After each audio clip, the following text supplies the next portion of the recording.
So our group chose to do a digital campaign on gentrification in Albuquerque, New Mexico. Our goal of this campaign is to bring awareness to the negative effects that gentrification can and will have on the communities of Albuquerque, New Mexico. We hope this campaign will get more people involved with what decisions that are being made to their community. Since the 1940s, Albuquerque, New Mexico has been on the rise of urbanization. Though a rapid growth of population and city development, this may seem good for the representation of the state, but great disparities have risen within the social class of the community. These disparities are primarily due to gentrification.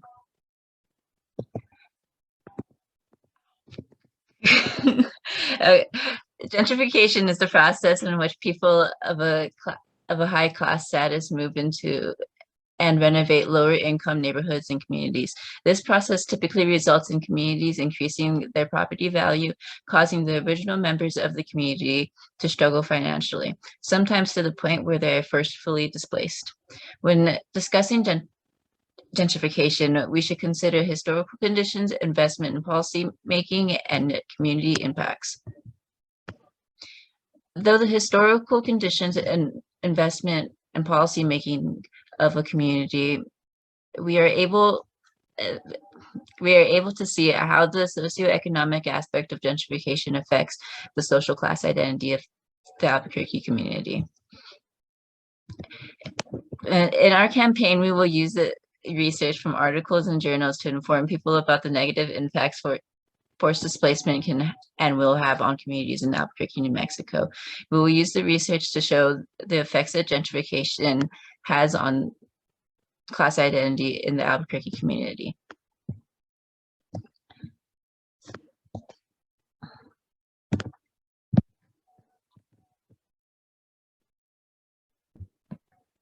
So our campaign is relations to the socioeconomic effects of gentrification.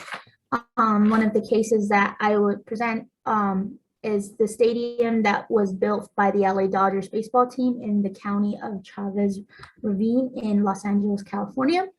Majority of those people that have been in charge were LA Mayor Fletcher Boron and LA Director of City Housing Authority Frank Wilkinson, other city officials, as well as Walter O'Malley and the communities surrounding the Chavez Ravine.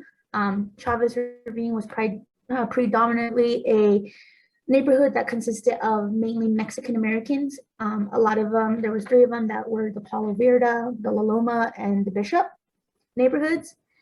However, there were wealthier communities around Chavez Ravine that didn't like the neighborhood only because they believed it was a slum of some sort.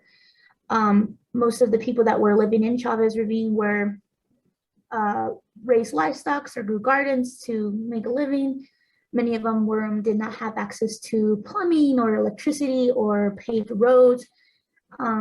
So in my point, gentrification came because LA officials disguised eviction notice as eminent domain. Eminent domain allowed the governments to seize land unfairly from the people in Chavez Ravine. They promised them that if they did not want to sell their homes, that they would have the first pick of new houses once the project was completed. However, that didn't work because the mayor and the director of city's housing authority have pulled out from the project, and that led up to the stadium deciding to take it for grabs because it was supposed to improve the life of not just one neighborhood, but the entire city of Los Angeles. However, majority of what urbanization was just the Professor Craig Elwert of the Department of Urban Studies and Planning in California State University had explained something called white flight. It was a phenomenon where white populations in the city moved outwards to create suburbs and such, and that left a lot of lower class minority people of color in the urban areas. Because of this expansion, it drew populations outwards, and it draw racial and social lines within the groups.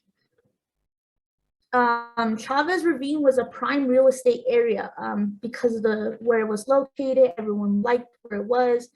Urban housing officials had saw Elysian Heights, which was near Chavez Ravine, as a way to help people in Chavez Ravine move outwards and create a more bigger population. But again, many people wanted that area. So they created the disguise of eminent domain to seize the land from Mexican Americans. One of them had explained that a city official came up to them and said, "Oh, we'll give you $9,600.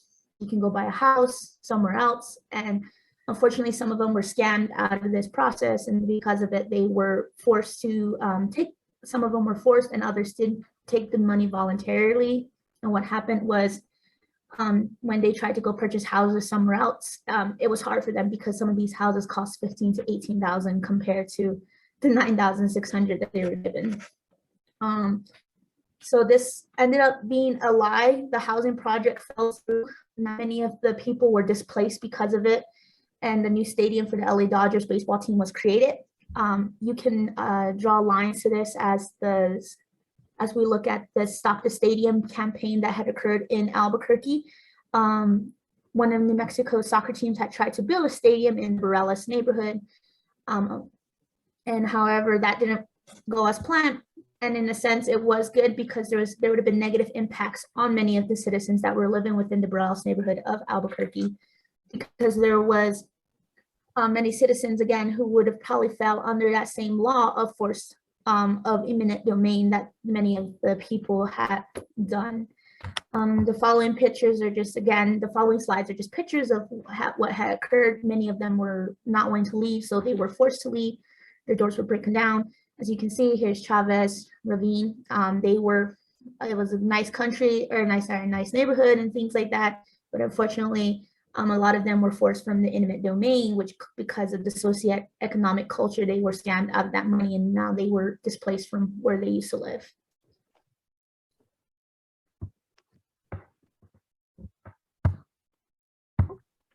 All right, so in regards to our campaign, I will be focusing on racial equity in New Mexico. So right now, the current rate of poverty in ABQ is 16.9, which really doesn't seem like a lot, but it is, especially since the demographic it's affecting is people of color, mainly. Additionally, this is fueling racial stereotypes within the poverty-stricken areas that are being affected by gentrification. So overview, according to Mayor Tim Keller's report on racial equity in Albuquerque, as of June 19th, 2018, 26% of Native American women, 18% of Latino and Native American men, and 15% of Latino women are working full-time, but still continue to be earning around 200% less than the federal poverty rate, which is around like 48 grand per family of four. This data only further proves the upset gentrification has caused in Albuquerque on the POC communities, POC as in people of color, that presided before mass commercialism and promotion settled in by major corporations and businesses. So, why is this happening? Causes and effects. While this wave of broadband commercialism influenced by gentrification takes a hold of states across the US, like California, it's becoming an increasing pattern. The displacement is causing in communities of citizens, namely medium/lower income people of color communities, meanwhile, white dominated districts aren't seeing the same onslaught. Why is this disproportionality occurring? Well, because of the recent movement dubbed as in Albuquerque specifically, because of the recent movement dubbed as the revitalization effort for Albuquerque. For example, the art bus lines that just came into effect these past couple of decades, the New Mexico United team being produced and promoted, their stadiums, like she mentioned before, expo center renovations, etc. This causes the families of the surrounding communities around these establishments to be essentially displaced or placed in a very difficult situation of not being able to afford their homes anymore. Many of who have lived in their communities for decades. Not only are these new establishments raising the rates for landowners who lived there before, but they are disproportionately affecting one of the largest demographics of the downtown area, which is Hispanic / Latinos / non-white people, who are above, well, not above, but like actually very below the poverty average for residents. So how is this fueling racial stereotypes? Well, these promotional these promotional additions to our communities like you raise our revenue and stuff, which increases tourism, and that's good. I mean, capitalistly looking at it from a capitalist point, yes, that's good. But however, it endangers families that can no longer sustain their livelihood because of the cost expansion has had in their communities. Furthermore, since gentrification has been centrally rapid in slum city areas, the neighborhoods around that area are most affected, and the families of those most often tend to be people of color and low-income families, resulting in these communities having to be forced into difficult situations where they have to resort to dire circumstances as like taking like 3 or 4 jobs, or crime, theft, or dangerous dealings in order to survive in the area that was once theirs. Considering poverty is much like a life sentence, and those affected in the ABQ area are mainly people of color, this is adversely compromising their ability to escape possible debt without resorting to crime. So because of this, these urban neighborhoods become dangerous and unattractive, and as a result are viewed as disposable by corporations and businesses who want to buy the land out from under them. You can clearly see this disparity at play when driving in like everyday life, driving around in refined suburban areas where there's not many attractions, like just suburban areas, residential areas. They're nice, they're kept clean, not dangerous, you feel safe in them. However, versus the outer city slums around the like big shops, big corporations, the stadiums, like all the major attractions, all these little slums are viewed as disposable. So more businesses and commercial establishments tend to be in city areas. So where so they're in the city areas, which is causing all this the rates of living around the area to be more, even though the people that live there,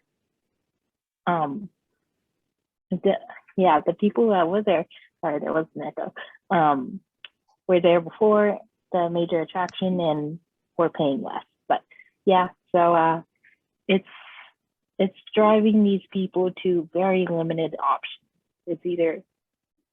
It's either taking on a lifestyle that is incredibly hard and incredibly draining for their families, the people around their community, jobs, like trying to get jobs, or then again, like resorting to crime, which is really sad. So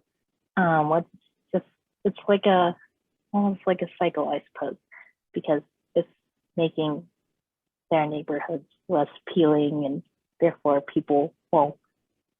corporations and stuff tend to regard it with less consideration, which is sad. So yeah.